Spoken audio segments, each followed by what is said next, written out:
Imagine waking up one day and noticing that the silence in your room is not silence at all, but a crowded room without bodies. There is a faint hum in the walls, the refrigerator murmurs its small, faithful gospel, and your phone, face down, turned off, still seems to vibrate somewhere under your skin. You rub your eyes and realize the first voice you hear in your head is not your own. It belongs to an invisible audience you've been carrying around for years, maybe decades. The teacher who measured your worth, the parent whose attention felt like oxygen, the lover who watched you for signs of departure, the faceless millions in a marketplace of glances. You haven't even stood up yet, and you're already surrounded. What if the crowd follows you into solitude because you never left it to begin with? What if the quiet space you keep trying to enter is occupied by rented furniture, opinions you don't own, values you never negotiated with yourself, desires you adopted like stray dogs out of sheer panic that no one would love you if you didn't? You tell yourself you're connected, informed, in the loop. But the more you are surrounded by voices, the less you can hear anything that doesn't come with a notification sound. Is it possible that the path to sanity is not through more contact, but through a deliberate, even radical withdrawal? And if that's true, why does the thought of being alone feel like standing at the edge of a cliff? This is the paradox that greets you before coffee. You are living in a civilization that worships connection, yet starves authentic contact. A culture that equates isolation with madness, yet drives you insane with relentless noise. On the surface, you have never been more reachable. Underneath, your sense of self is like a radio station you can't quite tune in. You hear static. You hear other channels bleeding into yours. You hear the weather report for someone else's storm. When did you last make a decision without rehearsing it for an imaginary jury? When did you last speak a sentence without picturing who might approve? You scroll through a day's worth of opinions in 5 minutes. 1,000 faces flash by and deposit their residue in your nervous system. You call it staying informed, but you know the difference between nourishment and stimulation. One sustains, the other demands more of itself. Later, in the shower, you rehearse comebacks for arguments that never happened. In the mirror, you negotiate the expression you'll wear into the day: pleasant, competent, vaguely passionate, but not threatening. You've been taught to curate yourself like a storefront window and to call the emptiness behind it freedom. Is it any wonder the quiet feels dangerous? In quiet, the display collapses, and something truer might step forward and ask you to change. Here is the unsettling question that refuses to leave. Who are you without an audience? Not who you say you are, not who you can prove you are, but who forms in the privacy no one sees. You've treated solitude like a waiting room for real life, a place you endure until another set of eyes arrives. But what if the waiting room is the only room where life begins? What if sanity is not the consensus of the crowd, but the integrity of an inner conversation, one that requires no witnesses, no applause, no defense? You've felt the faint terror of being unobserved. It's there in the empty apartment at night when the furniture suddenly looks like it's made of questions. It's there in the weekend morning when no one texts and your chest hurts with the suspicion that you've ceased to exist because there is no reflection. You've learned to keep yourself in motion, as if a stillness might reveal a crack in the veneer and let something inconvenient pour through. But avoidance is a religion with sleepless gods. They keep you repeating rituals, checking, posting, responding, so you never notice that the sanctuary is hollow. There is a reason certain moments hit you with the force of revelation: walking alone under streetlights after rain, sitting at the edge of a lake, watching light move across a kitchen table in the late afternoon. No audience, no assignment. Something in you breathes for the first time all day, then panics at the strangeness of oxygen. You interpret it as loneliness. But what if it is the first sign of sanity returning? The first hint that your mind has been suffocating under the weight of unexamined noise, and that the cure is not another voice, but the courage to be present to the one voice you keep postponing, your own. Here's the contradiction you can't dismiss. Everyone says they want authenticity, but most of what we call authentic is simply well-tailored imitation. You've been told to be yourself, but mostly as a branding strategy. You are urged to share your truth, which usually means translating your experience into a currency the crowd understands. When did you begin outsourcing your inner life to the market of opinions? When did you decide that sanity is a public rating rather than a private alignment? And why does it feel like treason to ask? Perhaps because solitude has been rebranded as pathology. Alone is what we say about people who fail the social test. Alone is the word for people who couldn't manage to be constantly available. But be honest, the moments that redirected your life did not happen with a committee taking minutes. They happened when no one was looking. They happened when the world's grip loosened and you saw, if only for a breath, the cost of your disguise. What if the secret you're avoiding is not that solitude is painful, but that it's powerful, and power frightens those who profit from your distraction? Imagine choosing the quiet again, deliberately this time, not as a retreat, but as a return.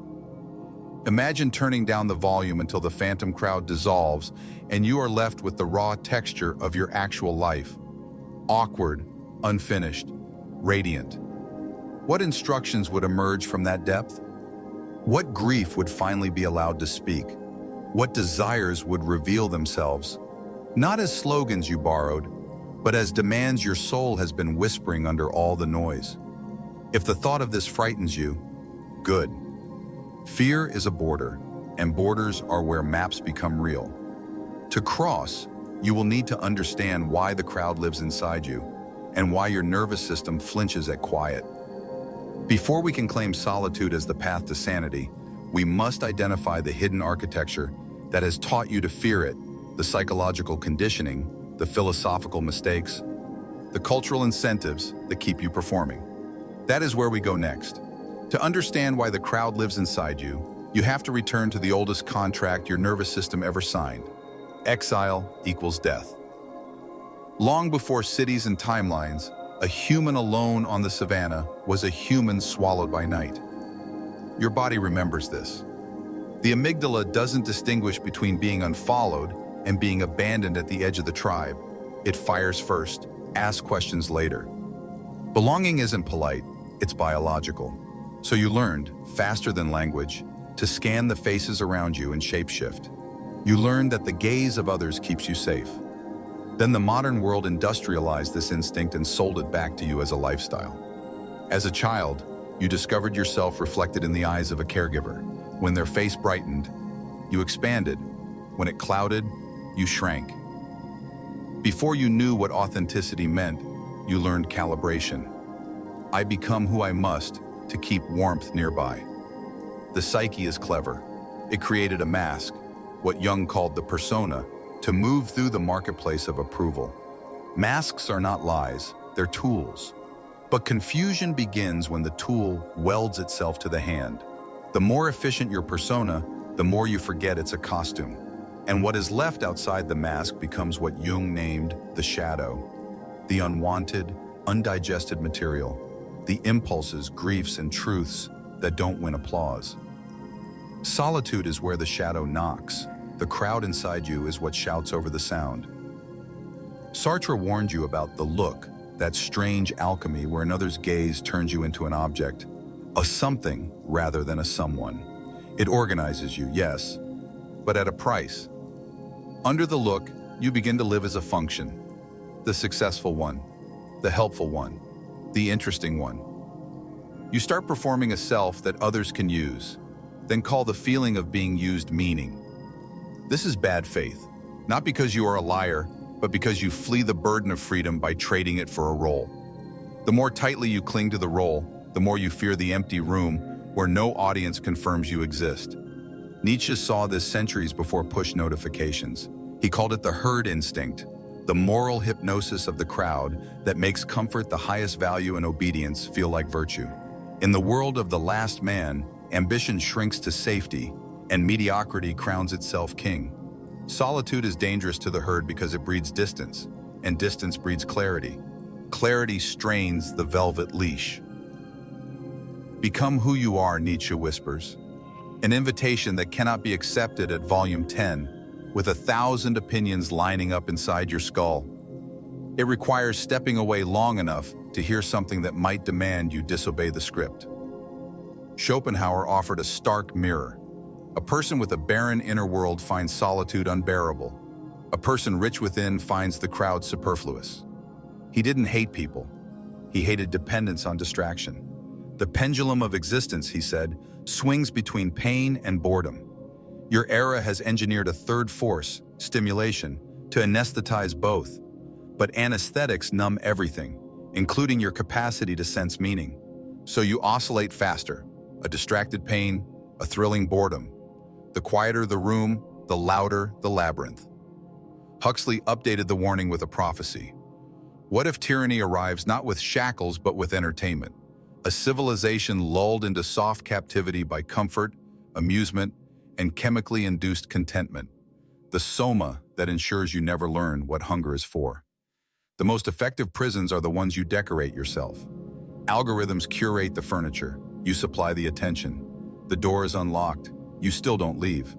And then there is Viktor Frankl, who watched people stripped of everything the crowd could measure and concluded that meaning, not pleasure or status, keeps a soul intact. He spoke of the existential vacuum, a boredom swollen into despair when life's shape is defined externally and your internal compass is silent. Meaning demands responsibility. Responsibility requires freedom. Freedom requires solitude. Because only in solitude can you hear the summons that is addressed to you specifically, not to your demographic. If you never enter that chamber, you outsource meaning to metrics and pray they love you back. You might prefer to believe this is merely philosophical mood music. But your brain's wiring has been reoriented by an economy that profits from your distraction. Dopamine does not reward truth. It rewards prediction error, novelty, surprise, intermittent reinforcement. The slot machine lived long enough to become your feed. Each pull teaches your nervous system to expect salvation in the next refresh. The result is learned restlessness. Quiet becomes a deprivation state, not a sanctuary. Meanwhile, the default mode network, the brain's storytelling system that stitches you into continuity, gets flooded with borrowed narratives until it cannot tell which voice is native. Interoception, the felt sense of your body's interior, atrophies under constant outward scanning. You don't just lose touch with yourself, you lose the instruments that make touch possible. Call it surveillance capitalism, call it the attention market, call it a chorus of mouthless gods. Whatever the name, its logic is ancient. To manipulate a social animal, capture the gaze through which it becomes itself. The system doesn't need to force obedience. It just needs to place a mirror between you and your depths and convince you the reflection is reality. You become a manager of impressions, a curator of light. You trade the risk of being for the security of seeming. You call the trade maturity. You try to ignore the debt. Here is the hidden compulsion beneath your aversion to solitude. Not a fear of being alone, but a fear of meeting the portion of yourself you've evicted to keep the mask intact. Every time the room quiets, the exiled guests arrive. Grief you deferred, hunger you renamed ambition, love you never dared, anger you prettied into opinions. They do not knock gently. No wonder you keep the music on. No wonder your fingers reach for glass the second the line goes slack. You are not avoiding emptiness. You are avoiding the confrontation that would rearrange you. Jung would say, individuation, the process of becoming whole, requires precisely this confrontation. But individuation runs against the incentives of your time. A whole person is less pliable, less profitable, less predictable. So culture blesses halfness and names it balance. You're encouraged to be multi-hyphenate while remaining internally unintegrated. The more roles you play, the more applause you receive, the more your center dissolves. And a person who cannot stand alone cannot stand up. The matrix is elegant. Keep you connected to everything except yourself. You can feel the contradictions stacking inside you like plates in a cupboard. You crave intimacy, but you cultivate audience. You seek meaning, but you optimize metrics. You announce boundaries, then let the crowd in through the vents. You call it normal. Your nervous system calls it an alarm. The final paradox is the most unsettling. The solitude you dread may be the only space capable of healing the isolation you live. This, then, is the shape of the hidden problem.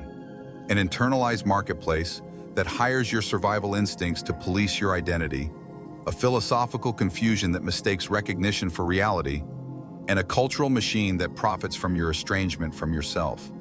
You are not defective, you are adapted.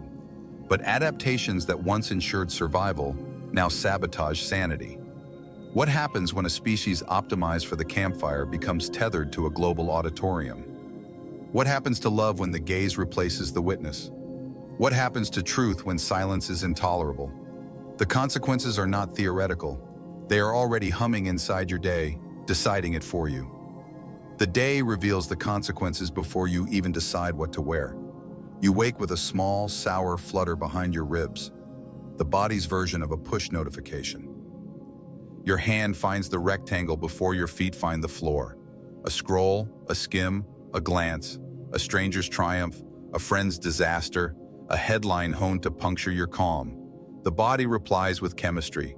Cortisol whispers, the sympathetic system laces your blood with readiness. The amygdala rehearses a hazard you can't name. Quiet is now associated with risk, stimulation with rescue. Your brain is learning a lesson on repeat. Relief comes from more noise. The cost is subtle at first, and almost, then it becomes the climate of your mind. You try to read a paragraph and lose the thread by sentence 4. Attention now behaves like light in a house with too many mirrors, ricocheting between reflections. Psychologists call it attention residue, the mental lag that follows every switch. Your day becomes a mosaic of fragments, work interrupted by pings, thoughts interrupted by commentary, emotions interrupted by performance. The default mode network, your inner narrator, your integrator, tries to make a story from shards. It reaches for glue and finds more shards. This is not failure, it's physics. A mind ceaselessly fractured loses the muscle tone required for depth. The capacity to be alone with a problem long enough to hear its shape withers from disuse. The social aftermath compounds it. The spotlight effect persuades you that everyone is looking when almost no one is. You overestimate how memorable your missteps are and architect your day around damage control. The result is a constant, low-grade self-surveillance, a rickety internal panopticon that never shuts its lights. After a conversation, you replay your own sentences as if auditing for violations. Did you overshare? Underperform? Sound smart enough? Compassionate enough? Interesting but not threatening? Each review tightens the loop between other people's imagined judgments and your nervous system's alarms. Anxiety stops being an event and becomes an identity. Meanwhile, the crowd you carry inside is not only noisy, it's contagious. Pluralistic ignorance sets in. Each person privately doubts the performance while publicly endorsing it, mistaking the performance for consensus. Preference falsification follows. You suppress your actual stance to align with the perceived majority, which emboldens the pretense, which silences you further. Group polarization turns a cautious nod into a hardline doctrine. You don't need a dictator. You need only the illusion that everyone else already agrees. The quiet room where you could check your bearings goes unused, so your bearings are borrowed. Relationships adapt to the theater. You call it closeness, but much of it is audience capture. You post a confession and receive a fog of dopamine, hearts and reactions, and you misread the fog for intimacy. Context collapses. Coworkers, exes, strangers, and your grandmother all share the same stage. You start speaking in generalities that will offend the fewest and flatter the most, sanding down the edges where your particularity lives. When a private silence with one person begins to feel awkward, you both reach for second screens, two islands waving to a distant lighthouse, convinced the flash means connection. You become always connected and rarely touched. The body keeps score. Interoception, the insula's quiet talent for letting you feel your interior states, dulls under constant outward scanning. You lose the differentiations that make self-trust possible. Hunger versus craving, desire versus compulsion, intuition versus anxiety. Ask yourself what you want and you hear only static and slogans. The clinical word is alexithymia, the difficulty in naming your own emotions. You translate these blanks into action. Another purchase, another episode, another late-night graze through other people's lives. It works temporarily. The hedonic treadmill hums. Satisfaction returns to baseline, and the baseline sinks a little each year. Creativity collapses into content. Incubation, the silent gestation that allows ideas to recombine, requires unoccupied time. But your hours are saturated with minor obligations, most of them social. Novelty substitutes for depth. Curation replaces creation. You begin to produce what will be approved instead of what needs to be made. Girard's mimetic desire picks the lock. You want what others seem to want because their wanting is louder than your quiet.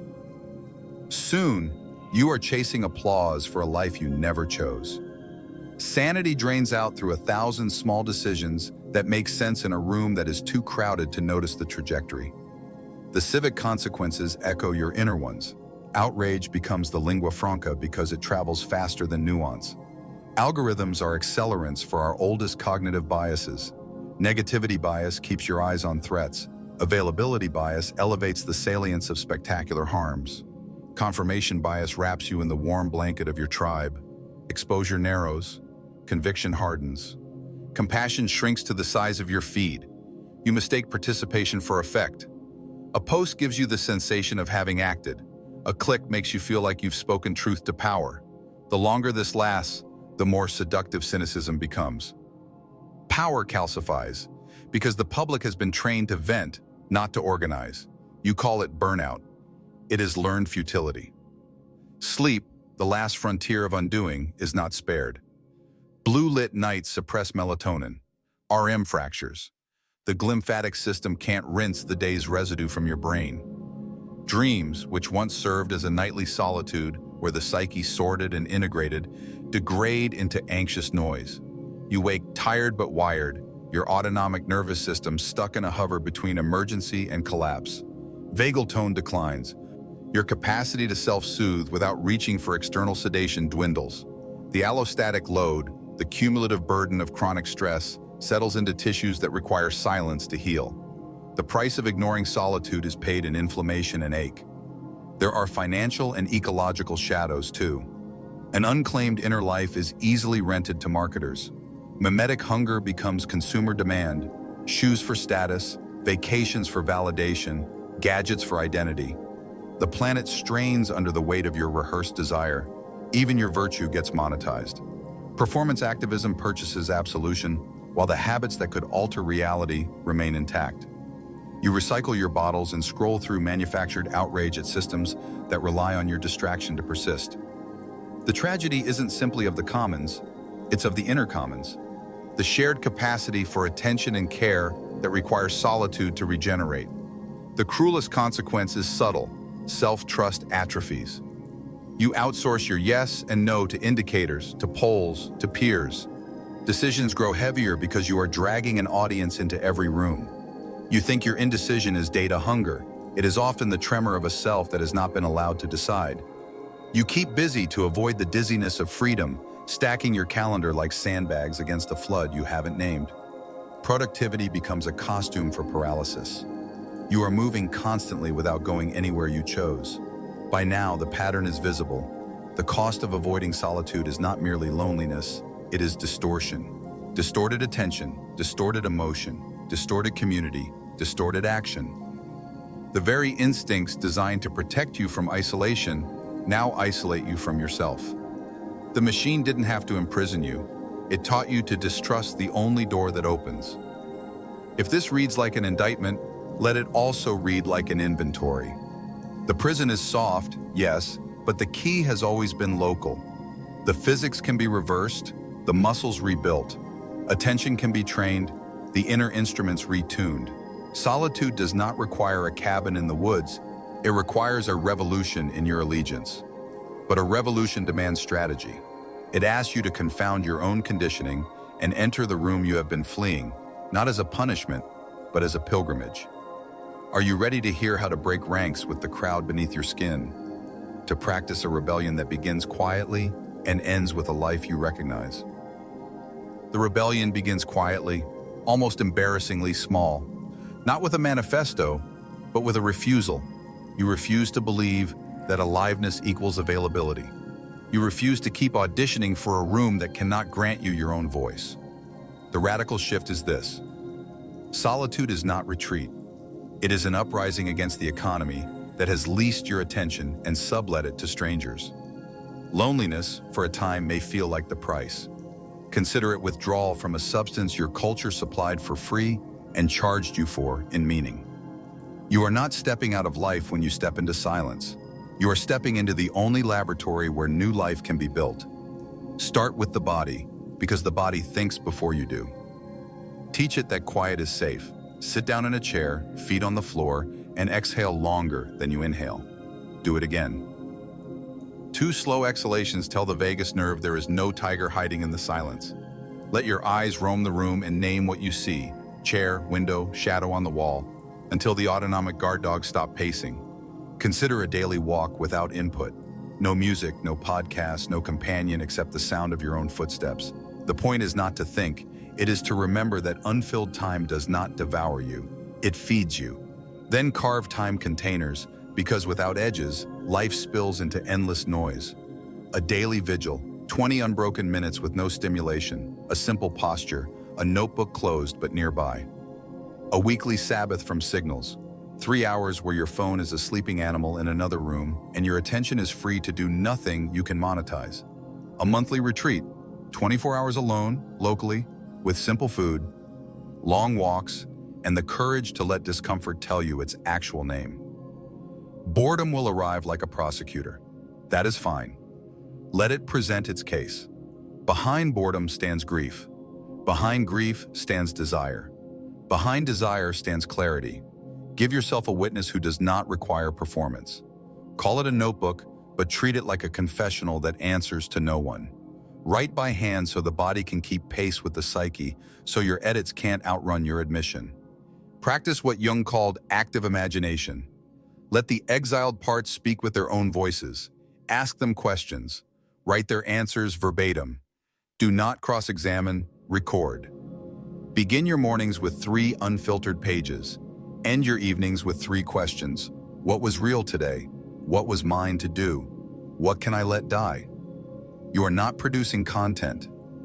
You are restoring a covenant. Refusal is technology. Design the environment so your highest choices are the easiest ones. Put your phone to sleep at night in a different room, like a toddler who doesn't know when to stop playing. Grayscale your screen so it stops mimicking carnival lights. Remove social apps from the home screen. Log in only through friction. Declare dead zones in your home where the network cannot follow. Kitchen table, bedside. Replace the first and last 15 minutes of your day with analog rituals. Water a plant, light a candle, read a page from a dead person's book. If willpower is a muscle, architecture is a skeleton. Build the bones right, the muscles won't have to tremble.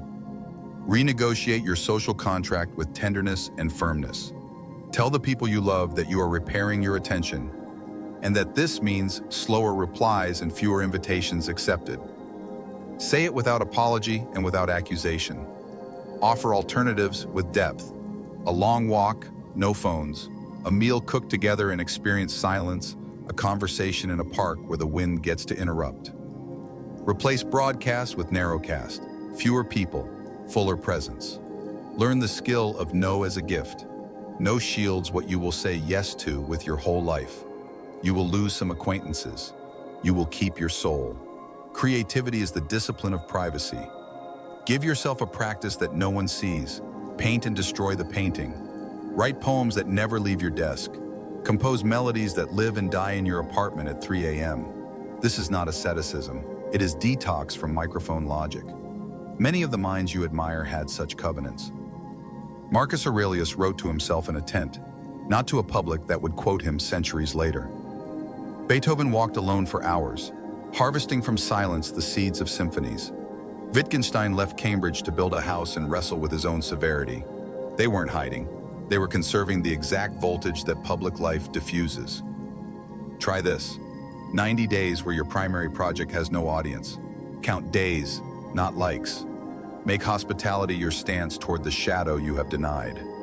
When solitude summons the guest you have avoiding, the fear that you will never be enough, the anger that you were taught to smile over, the sorrow so old it doesn't speak, do not negotiate with them through analysis alone. Give each one a chair, Name them out loud. I see you, rage. I see you, smallness. Ask what they want to protect. Thank them for their labor. Tell them you will handle it now. Emotions are waves designed to crest and fall in about 90 seconds if you stop feeding them with stories. Let them rise. Let them pass. Every time you sit with a feeling without audience, you become a less purchasable human. Remember that rebellion can be gentle. A teacher I knew, let's call her L, was drowning in the invisible curriculum. Emails at midnight, performative care, data dashboards that turn children into charts.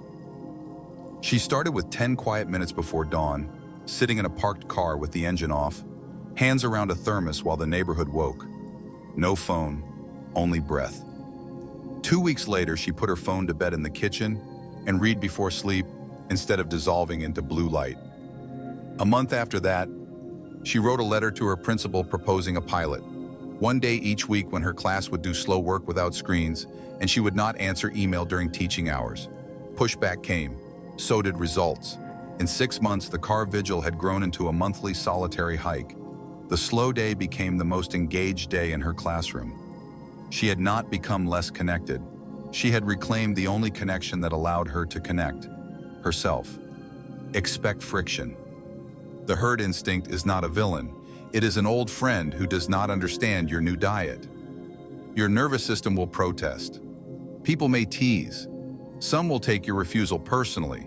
That is their solitude calling to them from a distance. You're not joining a cult. You are ending one.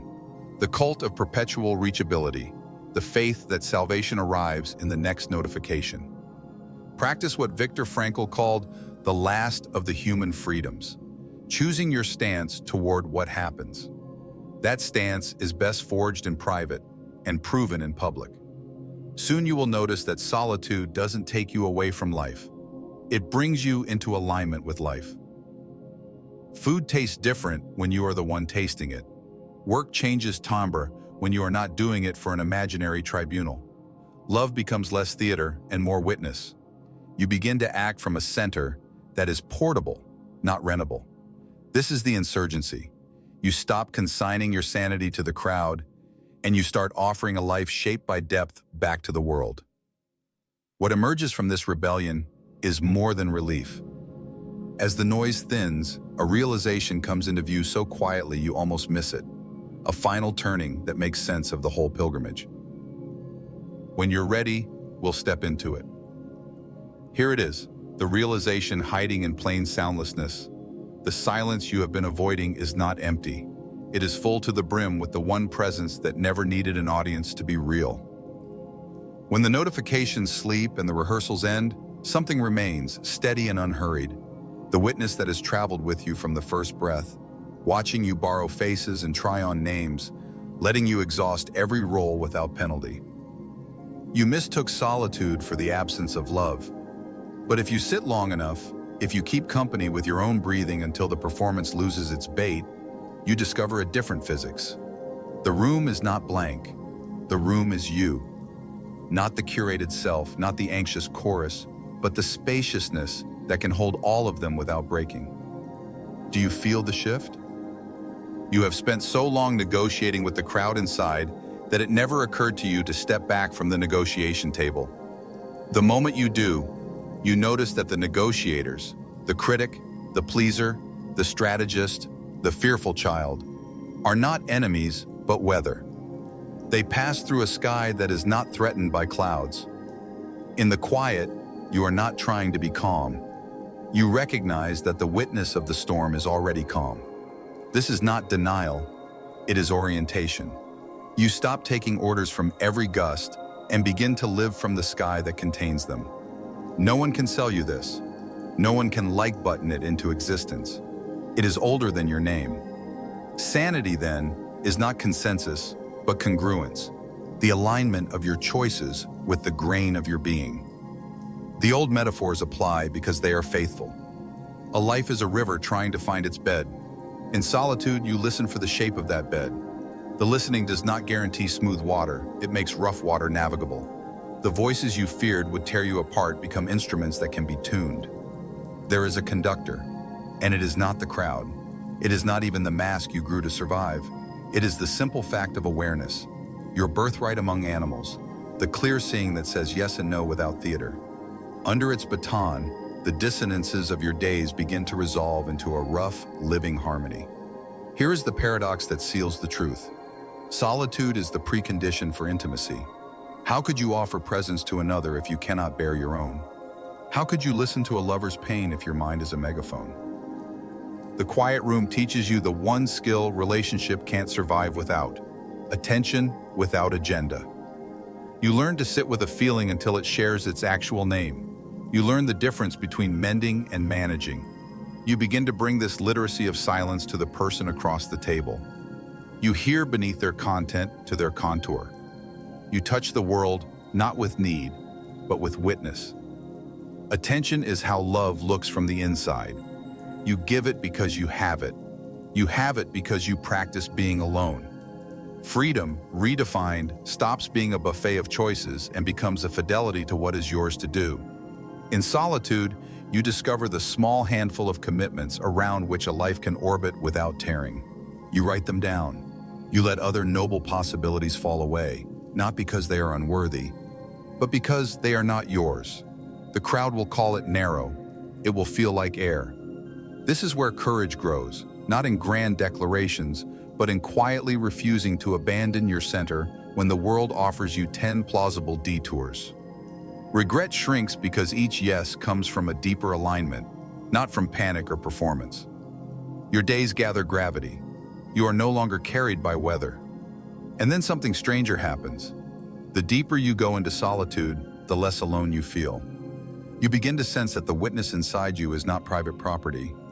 It is the same unhurried seeing that looks out of every living eye. You step onto a balcony at night, and the city's windows glitter back, each an aperture of someone's breathing, someone's hunger, someone's prayer. The old mystic said, "Go sit in your cell, and your cell will teach you everything." They weren't promising visions. They were pointing to the moment when you realize your inner room opens onto a vast commons. Alone, you meet the common life. Call it being, call it God, call it the wide quiet. The name is less important than the recognition. The solitude you practice is not separation, it is participation without noise. From this altitude, the economy of distraction loses leverage. You still live in a world of feeds and metrics, but their hooks dull. You are not inoculated against pain or seduction. You are no longer configured around them. You re-enter the city with a border that does not isolate, it articulates. You decide what crosses. Sometimes your refusal becomes civil disobedience so small no one sees it. You let an outrage pass without comment. You choose to help a neighbor instead of curating concern.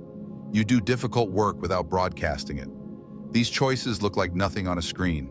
They rewire your life's architecture. Reality begins to concentrate again. Fewer rooms, more presence in each. Fewer words, more weight in them. You become opaque to algorithms not because you are hiding, but because your motives are sourced in a place that can't be modeled by clicks. There is another reason solitude restores sanity.